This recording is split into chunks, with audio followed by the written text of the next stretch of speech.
Hey friends, thanks for joining me. Today we're going to be making Mother Roosevelt's squash pie, which is another recipe that comes to us from Sarah Delano's household book. And we're going to be learning about who Mother Roosevelt was, what this squash pie is, and how it stands in today's world.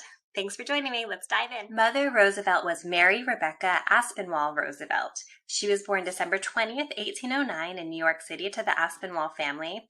And at 18, she decided to marry Isaac Roosevelt, which came as a bit of a surprise to everybody because Isaac had become a bit of a squire recluse living in his parents' New York City estate. Isaac Roosevelt was a bit of a character in the Roosevelt family tree. He was a doctor who hated the sight of blood and couldn't bear to see people suffering. So he did not practice medicine all that much. He was much better suited for farming, but he did deal with a great deal of paranoia in his life. Isaac and Mary lived at their estate called Rosedale, which still stands in New York today. In 1850, we know that Mary lived there with Isaac, who was 60, James, who was 22, and they had a son, John, who was 10. And at this time, Isaac was listing himself as a farmer, and James was a lawyer. And they had a coachman, a groom, and a gardener, plus 3 servants. 10 years later, Isaac is now listed as a doctor, and they have a gardener, coachman, and 5 servants, but they no longer have a groom working for them. So needless to say, we know that Mary probably did not make this squash pie recipe herself. She probably employed a cook or at least a bunch of servants who would have made this recipe for her, and presumably they might have given her the recipe as well. So Sarah Delano is James Roosevelt's second wife. We know that he was previously married and that his wife was deceased, so he married Sarah, also called Sally, and they were married in 1880.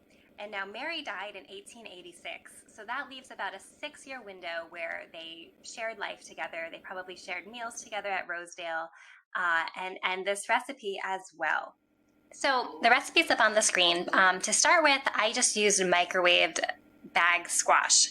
I took butternut squash from my freezer, I microwaved 2 packs, and then I measured out 2 cups because I wanted to cut this in half so that if the recipe came out terribly, we wouldn't be inundated with a squash pie we didn't like. Then I added in our butter and I mashed it up. Next, I added in our seasonings. And then finally, I added in the milk and I whisked the milk together with some eggs. The batter was rather clumpy. If you need a smoother batter, the best thing to do is to try to strain some of the extra fibers from your butternut squash. I did not do that. And then I also modified the amount of liquid I put in because there was so much liquid from the squash itself. So I did not put in heavy cream, I just used the milk. And then I baked it you'll see just in a baking sheet. Now, this recipe tells you to bake it in a paste, and I thought that the paste was referring to the consistency of the recipe, but a paste is actually an old-fashioned term for a pie crust. So I did not bake it in a pie crust, I just used a baking dish, and it still was firm enough when I took it out that it didn't actually need that pie crust. So how was the pie? Well, let's just say if I served it at our Thanksgiving dinner, there might be a mutiny in my house. Without any sugar in the recipe, it was not a sweet pie the way we would know it today. And I love the ginger flavor of the pie. That was probably the most predominant flavor, but I couldn't get over the eggy texture. Now, if I try this one again, I probably will cut down the egg, maybe remove one of the eggs, and add about half a cup of sugar per cup of squash and give that a go. Thanks so much for joining me. I hope you learned something and enjoyed yourself.